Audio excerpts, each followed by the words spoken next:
Welcome to Everyday Linux User. I don't know about you, but one of the most annoying features I find with any Linux distro is the fact that the screen locks after a few minutes, and sometimes the power settings makes the actual hard drives stop and the system sort of like power down into a hibernation state. And I really don't like that.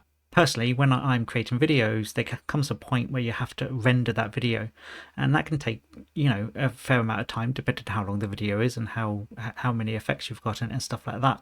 So what I like to do is play games, and I can watch the screen whilst it's doing it, and when it's finished, I can then know that the video is completed. What I don't want is the screen to go to a lock screen, because then I can't see when Kdenlive has finished doing what it's doing. So I like to turn off the power save and the lock screen features. So to do this, all you have to do is go to the settings screen down here. And this works on any KDE based distro. I will be doing the same thing for other desktop environments, but this is for KDE. So we go to settings like this, and the first thing you want to do is power management. And you can see here, when inactive, sleep after 15 minutes.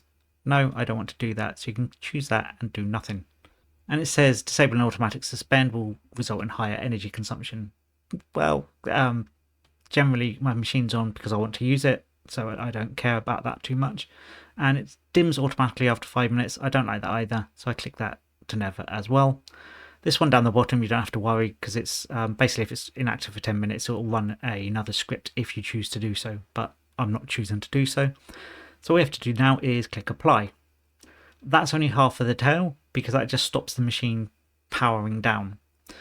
What you also want to do is go up here to the screen locking, and you'll see here it locks the screen after 15 minutes, and I don't want to do that either, so I click that, I choose never, and then I can just click apply here. That means I'm now in control of when my machine shuts down. I'm also in control of when my screen locks. I haven't stopped it having the ability to lock. It's just I choose when and how it does it. And that is the end of the video. If you like it, give it a thumbs up, hit the subscribe button, and I'll see you next time on Everyday Linux User.